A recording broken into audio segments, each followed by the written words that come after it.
secara umum begitu saja tanpa tahu ceritanya itu lagi ngapain pada saat itu gitu kan. Hadis yang sering sebut itu masalah hadis tentang doa doa biar tidak turun hujan. Itu kan Nabi pernah tuh doa Allahumma hawalaina la alaina. Ya Allah, turunkan hujan tuh di luar kota Madinah, di sekeliling kota Madinah. Jangan di tengah kotanya gitu. Itu kalau buat di masa Nabi cocok, tapi kalau di Jakarta nggak cocok. Jangan turunkan hujan di tengah Jakarta, tapi turunin di Depok, di Bogor, di Puncak. Sama aja, kesini juga airnya. Atau turunin di laut gitu, airnya pasang, itu banjir juga gitu. Nah, contoh hadis kayak gitu kan lucu ya, kalau kita terapkan tuh nggak sesuai gitu. Atau ada hadis yang lucu ya, bunyinya begini: siapa yang membangun tembok atau pagar di atas sebidang tanah, maka tanah itu jadi punya dia gitu. Itu hadisnya sahih itu. Nah ini orang main hajar-hajar tanah orang, nggak tahu punya siapa, dia main pagar-pagerin aja. Ini tanah sesuai dengan hadis sahih, ini adalah milik saya karena yang bikin pagernya saya gitu. Wah itu ngawur banget. Nah kita harus paham bahwa beberapa hadis itu ada konteksnya ketika Nabi sedang berbicara dan tidak main hajar-hajar aja sesuai dengan bunyi secara naratifnya, secara harfiahnya gitu ya. Tekstualnya nggak boleh langsung diambil kecuali kita tahu dulu kenapa Nabi itu mengatakan seperti itu. Kan ada juga hadis yang melarang orang jualan air, jualan api, dan jualan rumput gitu. Air itu tidak boleh diperjualbelikan gitu. Nah, sampai kemudian nanti ada ustadz begitu datang ke minimarket, dia mau beli air gitu, terus dia nggak mau bayar. Kenapa? Ini haram diperjualbelikan. Kata Nabi itu hadisnya sahih, tidak boleh jual air. Jadi saya minta aja airnya. Itu kan modus sebenarnya itu. Iya. Oke. Terkait masih ada tambahan Ustaz? Terkait beda konteks. Ya, beda konteks itu banyak ya contoh-contoh yang bisa saya sebutkan. Misalnya perintah untuk masuk masjid disuruh pakai sendal, disuruh pakai sepatu di masa Nabi. Iya. Di masa Nabi itu Nabi ingin agar kita umat Islam di masa beliau ya, itu jangan sampai kalau ibadah itu ada kemiripan dengan orang Yahudi. Jangan sama gitu loh. Maka Nabi bilang, kalian berbedalah dengan Yahudi. Kalau Yahudi itu masuk rumah ibadah mereka, itu mereka masuk ngelepas sandal, ngelepas sepatu, taruh di luar gitu, dilepas dan masuk ke dalam tempat ibadah itu telanjang kaki, nyeker gitu kan. Nah Nabi bilang kita jangan sama mereka. Kalau kalian masuk masjid maka masuklah dengan menggunakan sendal, menggunakan sepatu, dan sholatlah menghadap Allah dengan pakai sendal, pakai sepatu. Makanya sampai Nabi wafat, Masjid Nabawi itu tidak ada karpetnya. Jadi semua orang sholatnya di atas pasir, di atas tanah gitu, dan kalau sujud kepalanya kena tanah, kena kerikil-kerikilnya gitu, dan tidak ada cerita di masa Nabi itu di luar masjid itu ada tempat penitipan sendal, itu nggak ada gitu loh, nggak ada. Tapi kalau sekarang saya mau tanya, di mana ada masjid yang orang sholat ke dalamnya itu ada pakai sendal? Di mana masjid yang masih kayak gitu? Ada sih, yaitu masjid belum jadi gitu, belum jadi. Pembangunannya belum selesai, masuk pakai sendal gitu. Tapi tetap harus pakai sendal, kenapa? Takut banyak paku keinjak lagi ya kan gitu. Nah itu kan konteksnya di masa Nabi itu di masa Nabi itu begitu. Nah ini harus kita paham ya kan. Oke. Baik Ustaz, beda konteks artinya begini Ustaz, saya simpulkan kita itu tidak bisa sembarangan begitu menggunakan hadis Nabi meskipun itu sahih begitu kan. Jadi kita tidak boleh serampangan, yuk langsung kembali kepada sunnah. Yang penting hadisnya sahih, terus kita hajar, kita praktekkan begitu saja tanpa tahu ilmunya. Itulah maka barangkali pentingnya pemahaman para ulama, bahwa para ulama itu sebagai jembatan antara kita dengan Nabi begitu saja. Jangan sampai kita langsung main loncat, terus nanti kita bisa keliru dalam tanda kutip, juga bisa jadi sesat begitu. Ya, ini kriteria yang lain lagi yang rada-rada mirip ini, masih saudaraan gitu ya. Yaitu hadis yang bukan pada tempatnya. Hadis bukan pada tempatnya. Jadi kadang-kadang orang menggunakan hadis ini sebagai dalil tentang apa, padahal maksudnya Nabi itu bukan ke sana. Cuman entah gimana kok jadi diselewengkan gitu loh. Ya, kalau bahasa kita tuh jadi digoreng gitu. Digoreng, diselewengkan. Kan suka tuh omongan saya tuh kemudian dipelintir, digoreng gitu. Banyak itu, sering terjadi itu.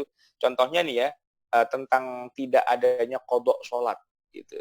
Jadi kan begini, orang tuh kalau misalnya karena satu dan lain hal dia tidak sholat, apakah karena ketiduran, kesiangan, ketelatan, kecapean dan sebagainya, pokoknya dia terlewat lah dari sholat itu kan, maka kan wajib itu mengqadha gitu kan.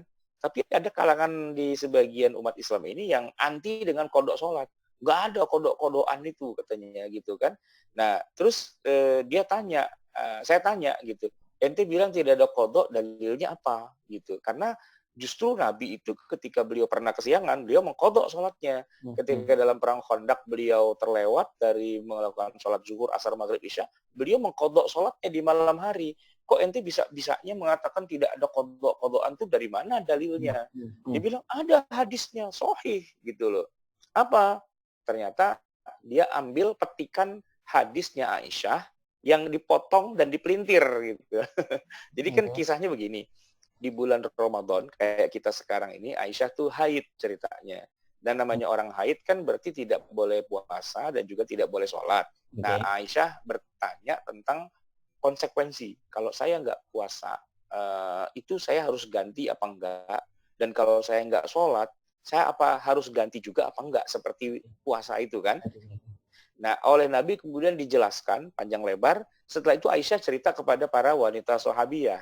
Nah, pada sahabat-sahabat itu dikatakan begini, kunna nu'maru biqada'is shaumi wala nu'maru biqada'is sholati. Kita ini perempuan yang lagi haid, kalau nggak puasa, kalau nggak sholat, itu nu'maru biqada'is shaumi. Diperintah untuk mengqadha puasa. Tapi kita nggak diperintah untuk mengqadha sholat. Bunyi hadis benar itu. Wala nu'maru biqada'is sholati. Tidak diperintah untuk mengqadha sholat. Itulah dalil bahwa tidak ada qadha sholat gitu loh. Padahal konteksnya kan bukan begitu sebenarnya. Itu lagi ngomongin perempuan haid di bulan Ramadan. Apakah dia ganti sholatnya? Ya enggak.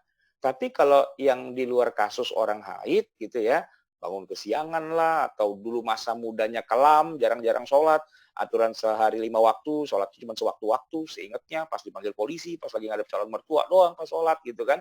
Kalau lagi sibuk ya kadang-kadang jarang-jarang sholat, itu dia bilang nggak ada qadha-qadhaan gitu. Karena hadisnya kita diperintah hanya untuk mengqadha puasa dan tidak diperintah untuk mengqadha sholat. Ini kan hadis dipelintir namanya ini kan, dan banyak itu yang melakukan kayak gitu. Ustadz pula gitu kan, ceramah pula di TV itu. Kalau ada saya mau saya jejelin sambel itu mulutnya, barangan aja barangan. Hadis itu ada asbabul wurudnya, nggak main asal bunyi aja gitu. Harus hati-hati gitu kan. Nah gitu kira-kira. Atau kita bilang begini Ustaz, silahkan Anda tidak mengqadha sholat tapi Anda haid dulu gitu. Iya, kalau haid sih nggak apa-apa mengqadha sholat. Iya. Ustaz, saya justru punya pengalaman yang sedikit berbeda Ustaz, terkait qadha sholat ini Ustaz.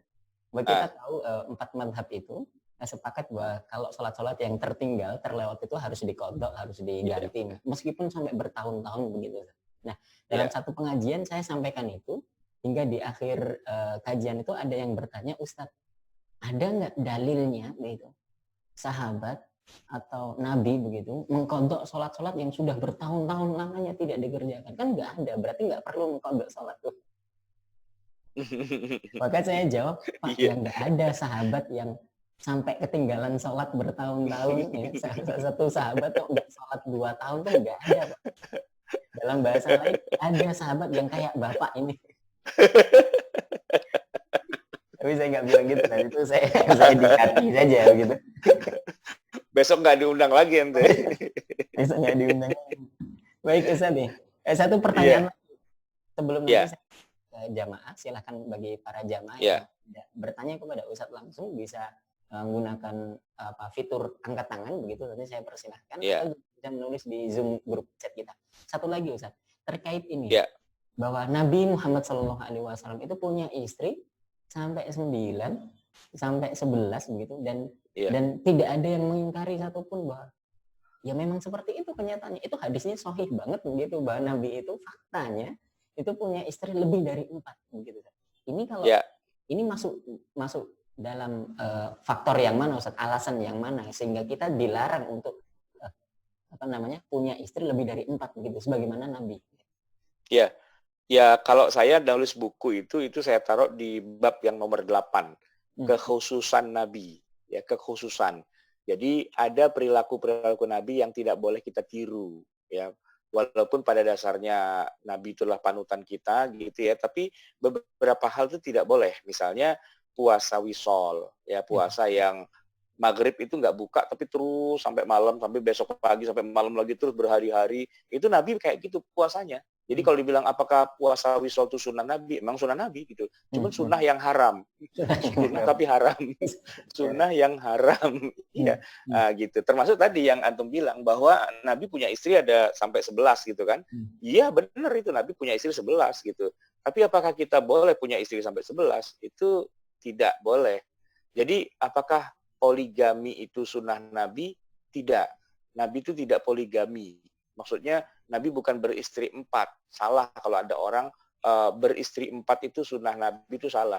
Nabi itu istrinya 11 gitu. Iya. Ya kalau orang baru punya bini 2, 3, 4 tuh bangga, saya dong sunnah Nabi. Saya bilang enggak. Ente nggak sesuai dengan sunnah Nabi. Emang Nabi istrinya 4, 11 gitu loh. 11. Jadi kalau ente mau melakukan sunnah Nabi, 11 bininya. Masa cuma 4? 4 itu bukan sunnah Nabi. Yang 4 itu belum kafah berarti. Nah iya belum kafah. Kalau mau sesuai sunnah Nabi, istrinya 11. Ya Nabi kan istrinya ada 11, ya kan? Bener kan? Nggak dipungkiri itu. Nah sekarang coba ente kalau berani kawin sama 11 orang perempuan, masuk neraka. Masuk neraka itu. Nggak boleh gitu. Apalagi nikah sama wanita sekampung. Wah itu lebih nggak boleh lagi. Satu kampung dinikahin semua, itu nggak boleh. Oke. Baik, Ustaz. Itu terkait, berarti masuknya di bab baru ya, Ustaz ya? Berbeda dengan alasan-alasan sebelumnya, bahwa itu ada kekhususan Nabi.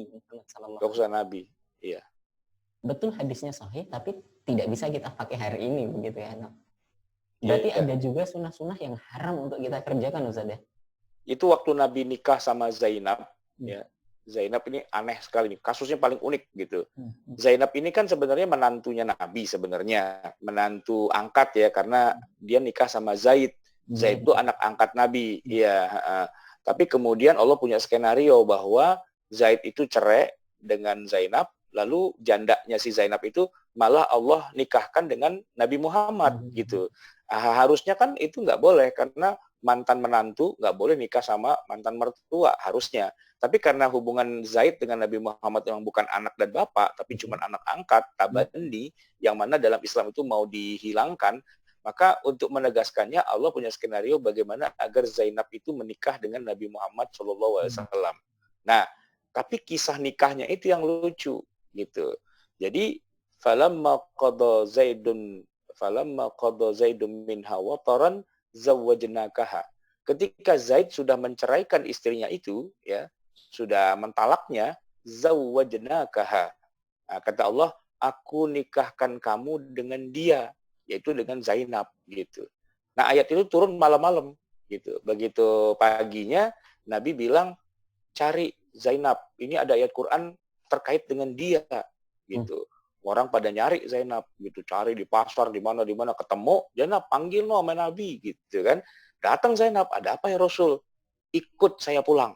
Ada apa? Kamu sudah jadi istriku. Tadi malam Allah menikahkan kita berdua. Oh gitu. Udah, langsung Zainab ngintil pulang ke rumah Nabi gitu kan. Kenapa? Allah nikahkan gitu. Tapi itu khusus buat Nabi. Kita kagak boleh kayak gitu. Ada janda di pasar main, ayo ikut pulang. Kenapa? Tadi malam Allah menikahkan kita. Kagak bisa, itu khusus Nabi aja. Main ikut-ikut Nabi aja, nggak bisa. Jadi itu sesuatu yang hanya kekhususan Nabi. Main, ayo pulang. Pulang-pulang aja, apaan urusannya? Zawajnaka. Begitu. Jadi ada beberapa kekhususan Nabi, kayak minum air kencing onta gitu tuh, kayak Nabi membolehkan ya orang tertentu dalam kondisi-kondisi tertentu gitu ya, tapi nggak bisa dijadikan sebagai dalil halalnya minum air kencing onta gitu kan. Nggak pernah kan di zaman Nabi itu Nabi ngundang acara buka puasa bersama, lalu silakan diminum semua ini air kencing onta ya gitu, pada diminum gitu kan, enggak. Belum pernah gitu ada Lebaran Nabi undang orang banyak, halal bihalal nih, yuk pada diminum air kencing ontanya, nggak, belum pernah gitu.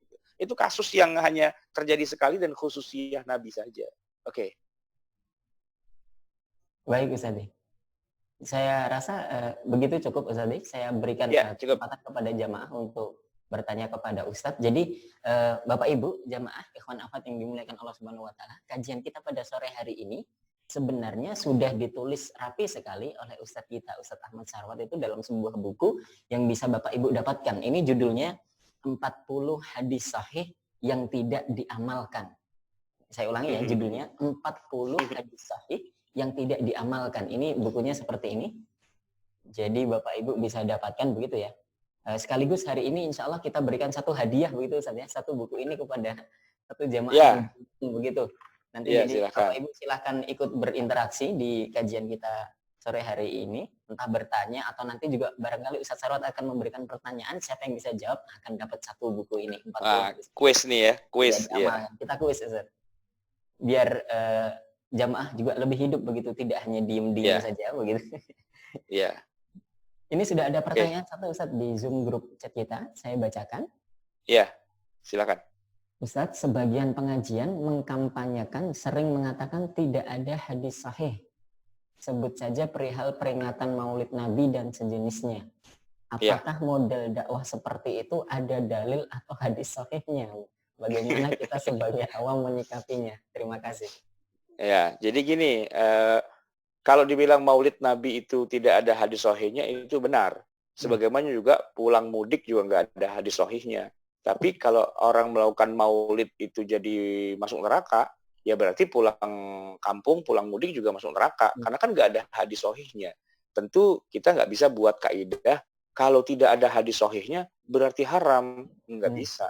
Terus itu libur Idul Fitri H-7, H+7 itu juga nggak ada di masa Nabi. Apalagi yang namanya sungkem, apalagi yang maaf-maafan, apalagi yang namanya silaturahmi ke rumah mertua, ke rumah orang tua, nggak ada contohnya di masa Nabi. Emang pernah di bulan Ramadan, di tengah-tengah Ramadan Nabi tiba-tiba sibuk nyari tiket, mau kemana ya Rasul, pulang kampung, gitu. Nggak ada. Nah, nggak ada hadisnya semua itu. Nah, kalau sekarang kita melakukannya, berarti kita masuk neraka dong. Kenapa? Lah ente bilang Maulidan nggak ada hadis sahihnya berarti masuk neraka. Ini masuk neraka juga dong. Berarti kita semuanya masuk neraka semua karena nggak ada satupun dalam hidup kita yang sesuai dengan hadis sahih kan ternyata. Jadi ya nggak bisa lah kita ujuk-ujuk kemudian nggak suka sama orang terus pakai senjata, ente hadisnya nggak sahih tuh gitu. Nah ternyata kita sendiri juga banyak melakukan hal-hal yang tidak ada hadis sahihnya gitu ya. Oke. Itu pertama, Ustaz. Bagaimana kita sebagai awam menyikapinya, Ustaz? Ya kalau kita sebagai orang awam ya karena kita nggak punya ilmu, nggak usah sok tahu lah. Ya mungkin ada orang yang pada sok belagu dan sebagainya, kita diam aja. Yang penting kita belajar yang pinter, yang baik gitu ya. Karena gini, kadang-kadang tong kosong nyaring bunyinya. Banyak orang yang wah bunyi sana rame sini apa segala macam, itu ilmunya nggak nambah-nambah. Mendingan kita nggak usah banyak rame, nggak usah banyak istilahnya komen-komen apa segala macam. Yang penting ilmunya kita tambah terus gitu ya.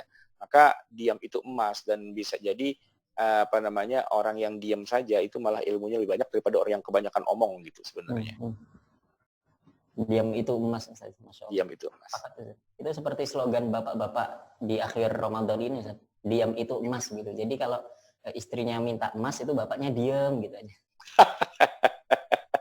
Diam itu emas. Emas itu diam. Oke.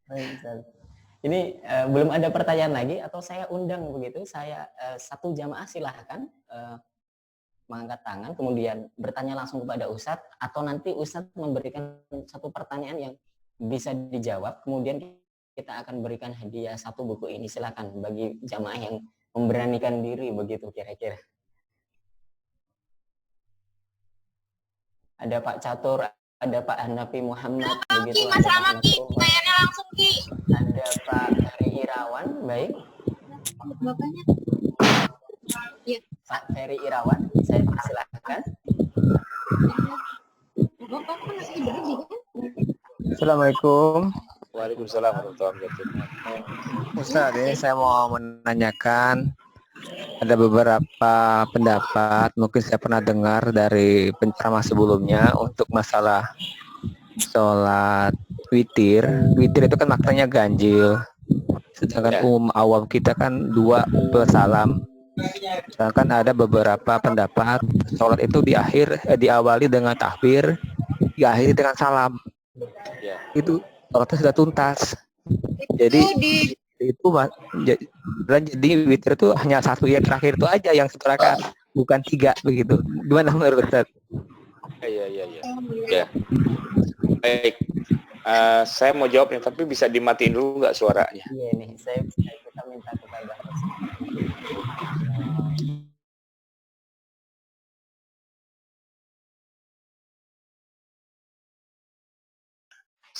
Oke. Jadi begini, witir itu memang 3, maksudnya ganjil ya.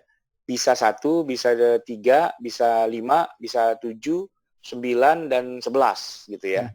Nah, tetapi kita kebanyakan selalu kalau sholat witir itu biasanya 3. Nah, padahal sebenarnya maksimalnya itu 11 gitu ya. Pertanyaan saya balik sekarang. Kalau misalnya kita melakukan sholat witir yang 11, itu berarti 11 rakaat langsung dari 1, 2, 3, 4, 5, 6, 7, sampai 11 begitu, atau kita pisah-pisah gitu. Nah, ternyata jawabannya kita pisah-pisah ya, sebagaimana juga sholat tarawih gitu ya. Berapa rakaat sih Nabi tarawih gitu ya? Katanya ada yang bilang 11 gitu. Oke, tapi tarawih 11 itu apakah 11 langsung? Enggak juga ternyata. Karena ada hadis lain yang mengkonfirmasi bunyinya sholatul laili masna masna. Sholat malam itu 2. Berarti 2 rakaat salam, 2 rakaat, tapi semuanya masih disebut dalam satu nama sholat, yaitu sholat tarawih. Witir begitu juga. Sholatul laili masna masna. Jadi 2, walaupun semuanya tetap disebut sebagai namanya rangkaian sholat witir begitu. Jadi tidak mengapa kalau ada orang mau sholat witir langsung 3, sebagaimana nggak apa-apa juga kalau dia mau langsung 11. Tapi para ulama kebanyakannya tetap kalau bilang witir itu dibagi menjadi 2 karena hadis nabinya menyebutkan sholat laili masna masna. Sholat malam itu 2. Nah, ini kan contoh yang tadi Ustadz Wildan ya, kontradiksi gitu ya. Di satu sisi ada yang kekeh dengan makna witir itu harus ganjil. Tapi di sisi yang lain ada hadis bunyinya 2. Ini ganjil apa 2? Kalau 2 kan pasti bukan ganjil. Akhirnya disatukan.